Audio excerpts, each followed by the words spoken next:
Hey guys, check it out. You're watching Jonathan Clarke on YouTube. Oh no!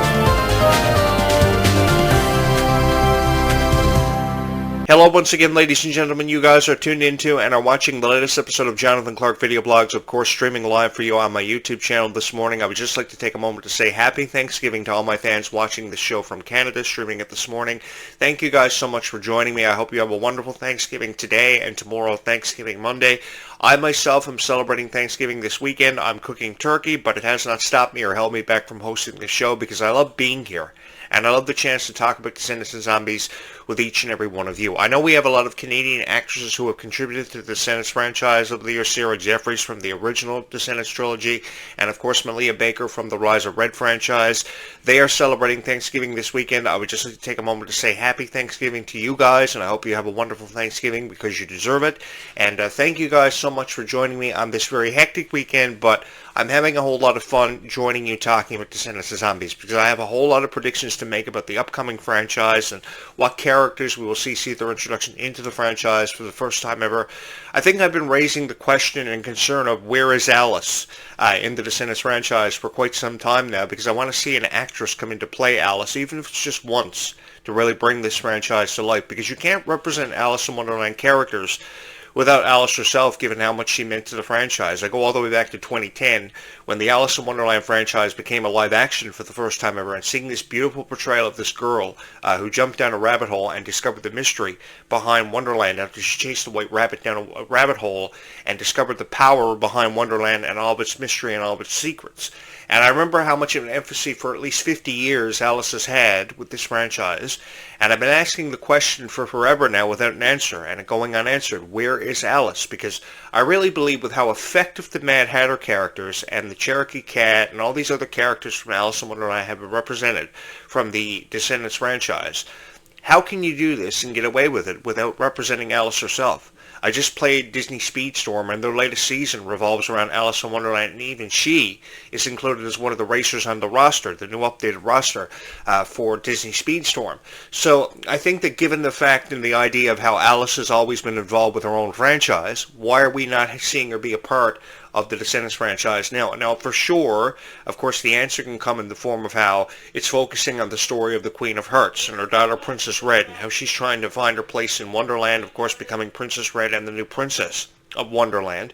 And I guess that's why they've taken Alice elements out of the franchise. But, you know, given the emphasis on Cinderella and Prince Charming's daughter and how important Cinderella has been to all of our lives, being one of the most revered Disney princesses of all time, and there's still a stronger emphasis on Cinderella, and the series couldn't go without Cinderella, I too can forever present the argument, and will forever present the argument, of how this series cannot go without seeing Alice in Wonderland make an appearance in this franchise. I think she could offer a lot to it. I think it would be a touch of real beauty brought to the franchise, and a lot of unpredictable things could happen by seeing Alice see her introduction into the franchise. As well, there are so many fairy tale characters that have been forgotten about in the Alice in Wonderland franchise that I think could see their appearance in this one, and a lot of fairy tale worlds and characters that have yet to see their introduction into the franchise that I was a huge fan of growing up, because before I would ever watch a Disney movie, I would play the video game. I had this habit of playing the video game ever before I would watch the movie. So on Super Nintendo, I would play the original Aladdin before I ever saw the movie. On the PlayStation, I would play the original Hercules video game before I ever watched the movie. And then I had a greater appreciation when I eventually did watch the movie, because I was always a huge fan of the Aladdin series. I was always a huge fan of Hercules because of the action, and I think that seeing characters from Olympus and Hercules finally see their introduction into the franchise and get to that point would really create more storylines and make it a more exciting time and experience for Descendants and Zombies fans, because we've seen the same original characters often emphasized on. And I think there are other characters too that have a greater appreciation, that could have more emphasis given to them and shown to them, and more respect shown to them in the Descendants franchise. Because you think about Sleeping Beauty and Prince Philip. Sleeping Beauty is such a legendary princess with the Disney franchise and Disney company. She's really represented what Disney has really meant to everybody for over 100 plus years. So because she's really represented and meant what Disney has really tried to represent and convey for over 100 plus years, I think there's a greater appreciation to be had with the story between herself and Maleficent, and how revered Maleficent's history with Sleeping Beauty is, and how far that actually goes back. I actually have the original Sleeping Beauty remastered from 1958, and I remember the beautiful artwork that was done for the case and the digital transmission of this one when they rehanced it and everything. And I remember watching that classic and coming away from it with a greater appreciation for Sleeping Beauty, with everything she had to go through and endure. Of course, pricking her finger on the spindle of a spinning wheel just before her 16th birthday and falling into a deep sleep that we thought she was never going to wake up from. And I believe this was actually the first movie that Disney actually used the word hell in their script. And I thought to myself, the detail was fantastic. The power that went behind this one, the emphasis was just, everything just fell into place with the Sleeping Beauty classic. And I think that in recent years, yes, Maleficent may have been shown a greater appreciation for being a villain and being the adversary of Sleeping Beauty and Prince Philip in the original Sleeping Beauty from 1958.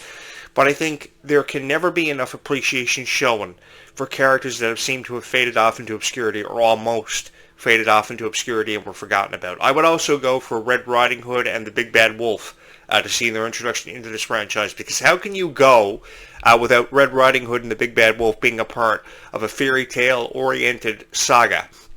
I've often wondered that too, because Disney has, if you think about Into the Woods, I think it was back in 2015 when they released that with Anna Kendrick playing Little Red Riding Hood, and of course her history with the Big Bad Wolf and wandering off to Grandma's house throughout the path in the woods, and how much conflict descended from her journey in through the woods.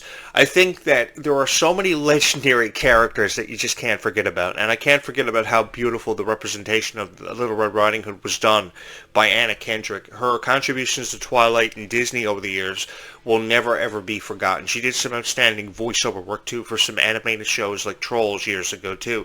So I think there are so many characters that can really bring this one to life. So what I want you to get from these videos and take away from each video that I upload is never lose hope. Always hold on to that hope that we will see a character that we have never seen and have yet to see their introduction into this franchise, because I really do believe that he had the right writer and the right producer and the right director. There are endless amounts of opportunities to create with this that have never been seen before. There is so much of a chance to really run away with this franchise and make the most of every opportunity that has ever been presented for it. Now, that might just be coming from a guy who, has had a greater appreciation for fairy tales and folk literature for forever because I studied it.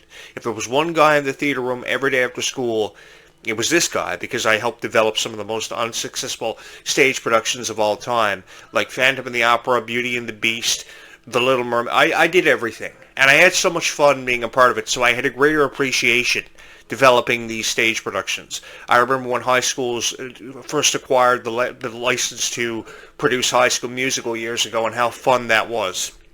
I remember, developing the script, so I had a greater appreciation for what theater really meant to everybody, which is why when I hear Meg Donnelly and Milo Manheim talking about their appreciation for being theater kids in high school, I can kind of relate to them, because I have the same appreciation and I see the same value that exists behind every major stage production that we've seen, like High School Musical, Phantom of the Opera, Sleeping Beauty.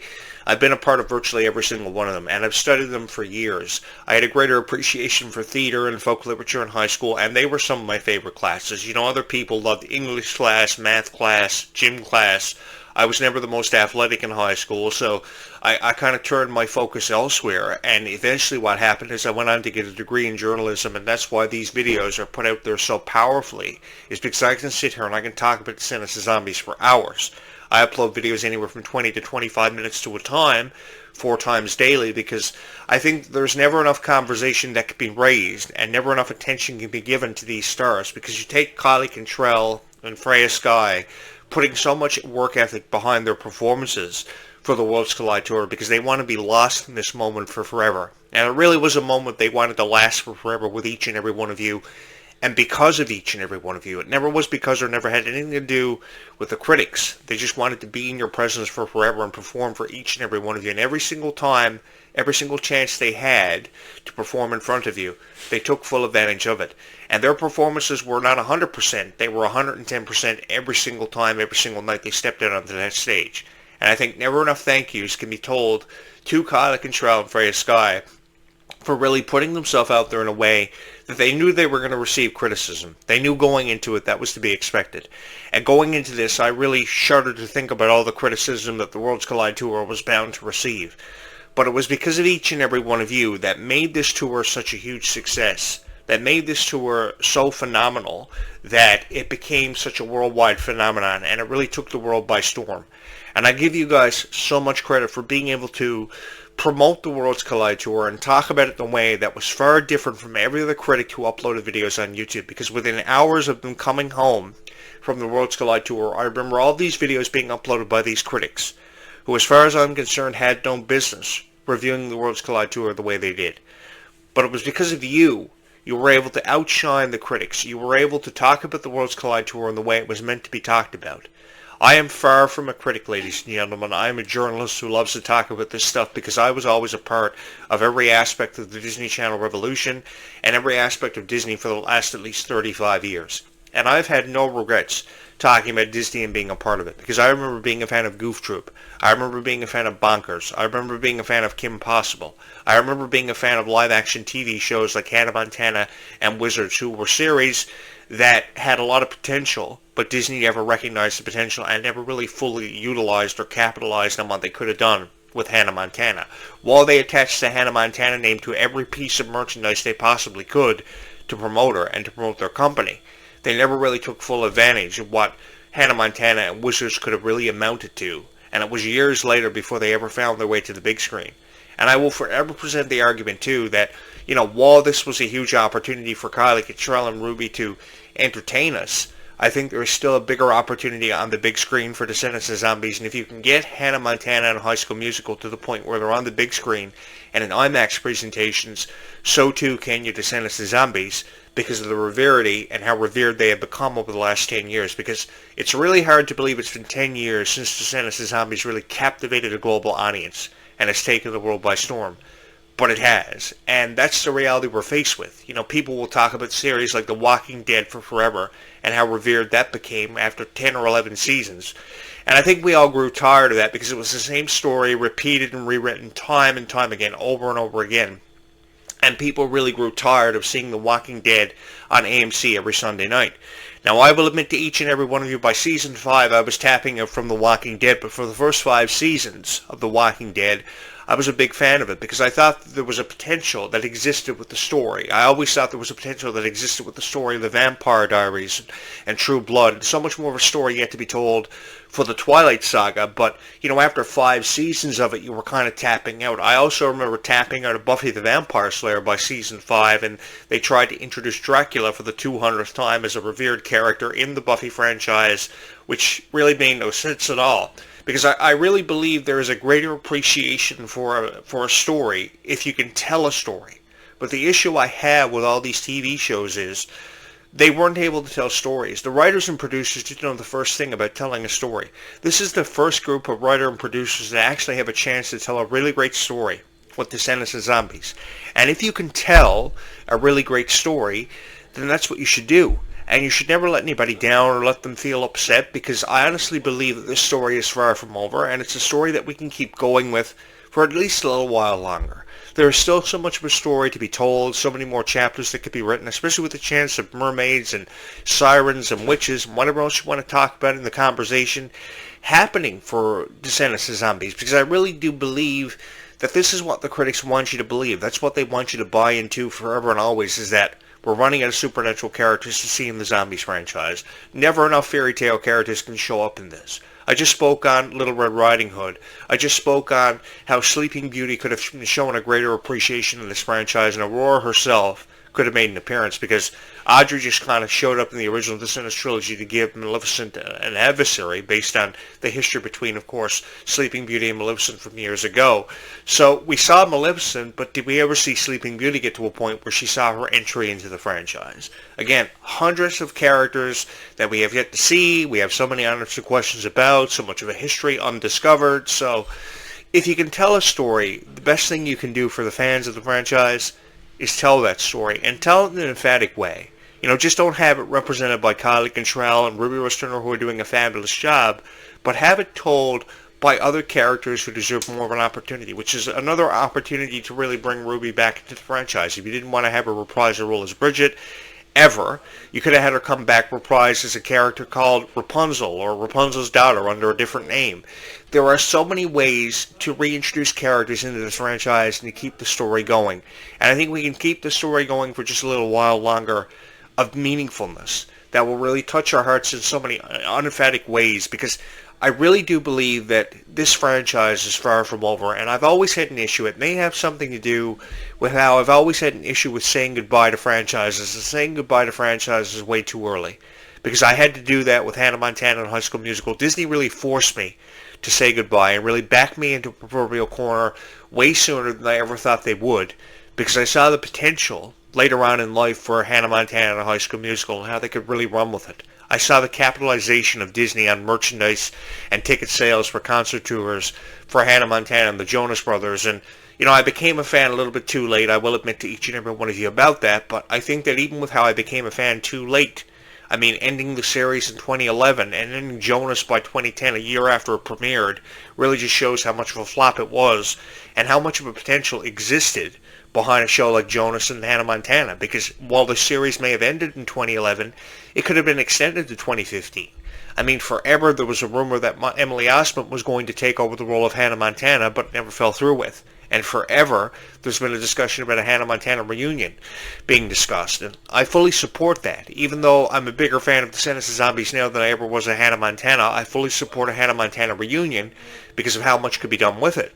And the pressure we saw these stars undergo having to attend school while filming Hannah Montana, and Emily Osment having to go to public school, I really felt bad for her when I found out about that, because it really showed how much pressure she was actually under, and that's why the way she was, because she was under so much pressure, and a lot of people really couldn't understand that, because a lot of people think that, Disney makes you feel like you're living inside of a box, and, you're living a perfect life because all you have to do is play a role of a character who becomes so revered on Disney Channel, but you also have to live an everyday life when it comes to Disney Channel, because they want you to get your education, they want you to grow up the same way that we are all growing up every single day. So there's a lot of stuff that goes on behind the camera and when the cameras are turned off that a lot of people tend to forget about, because they seem to feel as if this life is so perfect when it really isn't. I think that unquestionably Disney and Nickelodeon have had this thing where they put us under a lot of pressure when we don't even think we're being put under a lot of pressure, and things we have to deal with that a lot of people really don't understand, which is why I really appreciate these documentaries. Now, The Darker Side of Kids TV was one that I never really appreciated because it showed a lot of things and went a bit deeper into a documentary than a lot of documentaries on kids TV shows like Hannah Montana and Wizards ever did. But I really appreciate these shows showcasing what it's really like, because there was a point in time in my life when I thought kids TV shows like Hannah Montana and Wizards and being on Disney Channel was a dream of mine, and that's all I ever wanted to do. Commentating on Disney, the reason why I love doing this so much is commentating on Disney on a show, on radio or on YouTube, was all I ever wanted to do ever since I was 13 years old and was attending high school. And I had the opportunity to do it, but when I saw, what was happening off of the camera when the cameras were turned off, I kind of questioned that and wanted to take a step back, because I thought about, really, is this the kind of lifestyle that I wanted to be a part of? Because it looks so miraculous and it looks so magical. And there were times it really felt like you could buy what Disney and Nickelodeon at the time were selling, because they had beautiful TV shows that were live actions, and they had just as amazing shows that were computer animated, like SpongeBob SquarePants and Rugrats and Rocko's Modern Life. Just yesterday, I saw the original Rugrats video game on Nintendo 64, and I thought I had the world looking at it. It was $60. I never bought it, but I guess that goes with how it was a classic. But it was really cool, seeing these shows and seeing these live-action TV stars, really representing what Disney and Nickelodeon was truly meant to be. But it made you think about, was it a lifestyle that, you really wanted to be caught up within? I mean, right now, Freya Sky looks like somebody who's living the dream as a star of Descendants of Zombies. But really, is she as popular as what she seems to be? That's the question. She's popular because of all of us, and we have a lot to be grateful for, because we've taken a star and turned her into a superstar. But, is this lifestyle really everything that Freya Sky wants? Especially with all the pressure that she's under, which is why I give you guys so much profound amount of credit, because you guys are just so incredible. You guys are so supportive. You never quit on anybody, and you're always there from beginning to end.